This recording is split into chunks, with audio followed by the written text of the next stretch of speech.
With this, I wish to give the floor to the Secretary General of the United Nations, His Excellency Mr. Antonio Guterres. Your Excellency, President Nursultan Nazarbayev of the Republic of Kazakhstan, Excellencies, ladies and gentlemen, I am pleased to join you for this timely debate, and I thank the Republic of Kazakhstan for convening it. Kazakhstan has a proud tradition of support for a world free of weapons of mass destruction and for the global non-proliferation regime. I thank President Nazarbayev for his personal leadership on this vital issue. Kazakhstan's contribution includes rejecting the possession of nuclear weapons and founding the International Day Against Nuclear Tests. This Council, too, is instrumental in preventing the spread and use of weapons of mass destruction. As the Council declared in 1992 at its first Head of State level summit on the issue, the proliferation of all weapons of mass destruction constitutes a threat to international peace and security.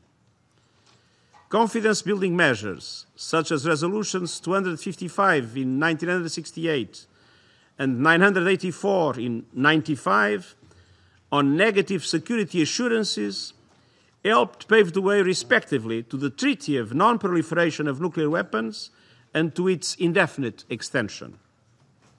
However, despite the Council's efforts, the threat posed by weapons of mass destruction remains and indeed seems to be gathering force. Global anxieties about nuclear weapons are the highest since the Cold War. The situation on the Korean Peninsula is the most tense and dangerous peace and security challenge in the world today. I remain deeply concerned over the growing risk of military confrontation and the unimaginable consequences that would result. I welcome the firm decisions the Security Council has taken in response to nuclear tests and ballistic missile launches by the Democratic People's Republic of Korea in defiance of Security Council resolutions. They must be fully implemented. The Council's unity also creates the opportunity for diplomatic engagement. As I said to the General Assembly this week, I welcome the reopening of inter-Korean communication channels, especially military to military. This is critical to lower the risk of miscalculation or misunderstanding and to reduce tensions. I'm also encouraged by the decision of the Democratic People's Republic of Korea to participate in the upcoming Winter Olympics in the Republic of Korea.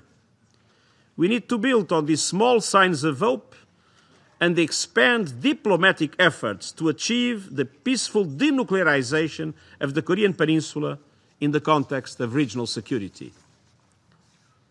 Mr. President, elsewhere, trust on nuclear and other issues between the United States and the Russian Federation continues to ebb.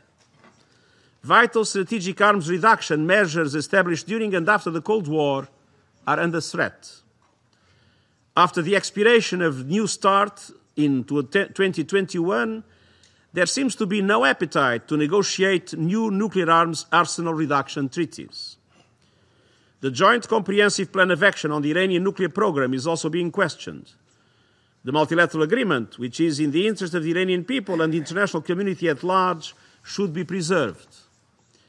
In the Syrian conflict, the use of chemical weapons seriously challenges the global taboo against these weapons of mass destruction. If the use of chemical weapons in Syria is once again determined, the international community needs to find an appropriate way to identify those responsible and hold them to account. Without such an avenue, we are allowing the use of chemical weapons to take place with impunity, and I hope the Council can return to unity on this issue. Mr. President, the threats posed by weapons of mass destruction and their means of delivery are taking place in the environment of increasing military budgets and the over-accumulation of weapons. And they are coupled with a serious growth in regional tensions. In such a geopolitical context, confidence-building measures that support arms control, non-proliferation, and the elimination of weapons of mass destruction are extremely important. By increasing understanding of others' positions and allowing information sharing on, for example, military budgets, strategic outlooks, and troop movements, they can help to decrease tension and avert conflict. In the case of the Biological Weapons Convention, which does not have a formal verification mechanism, a system of confidence-building measures has contributed to enhancing transparency. These measures are intended, and I quote, to prevent or reduce the occurrence of ambiguities, doubts, and suspicions, end of quote. Through the provision of annual information on national biodefense programs, high containment laboratories, legislative framework, and vaccine production. Unfortunately, participation has been less than satisfactory, with fewer than half of all state parties regularly providing information. For the measures to be truly effective, states must take full advantage of their benefits. Mr. President, trust is essential, but confidence can be undermined by bellicose rhetoric, confrontational approaches, the absence of communication channels, and inflexible positions. Engaging in disarmament, non-proliferation, and arms control measures are, in and of themselves, confidence-building. By removing the threat posed by weapons, arms control, and non-proliferation mechanisms, provide the breathing space for dialogue, boost confidence in parties' intentions, and lay the groundwork for building the trust necessary to end conflicts. Nowhere was this more apparent than in the groundbreaking arms control agreements of the late 1980s and early 1990s that contributed to the peaceful end in the Cold War. It is therefore alarming to see historic accords such as the Treaty on Intermediate-Range Nuclear Forces and the Open Skies Treaty under question. Effective verification mechanisms have proven to be some of the most successful and enduring types of confidence-building measures. From the groundbreaking verification protocols of the Strategic Arms Reduction Treaty to the invaluable work undertaken by the International Atomic Energy Agency and the Organization for the Prohibition of Chemical Weapons, verification builds confidence. In this context, I welcome the establishment of a group of governmental experts on nuclear disarmament verification. Effective verification requires support for those entities tasked with monitoring and verification to ensure they can fulfill their duties in an impartial and professional manner. It also requires understanding that non-proliferation challenges are not static. The measures we use to overcome them need to evolve in tandem with the implementation of disarmament commitments. Mr. President, I believe the United Nations can play a central role in assisting member states to develop, augment, and support confidence-building measures. The United Nations position as an honest broker allows us to act as a venue in which all parties can engage in dialogue, whether for the development of new norms and values or to resolve existing disputes and promote understanding. Going forward, the Security Council in particular can provide leadership by demonstrating unity and continue to highlight the importance of dialogue and diplomacy as an essential means for building confidence. A measure that all member states can undertake is the universal and complete implementation of all disarmament and non-proliferation obligations. I appreciate that due to the resource and other constraints, the implementation of disarmament, arms control, and non-proliferation commitments can prove difficult for some member states.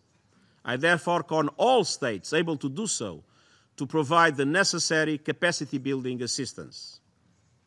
Mr. President, the development of practical confidence-building measures is an important means of achieving the United Nations mandate to save succeeding generations from the scourge of war. However, they are not an end in themselves.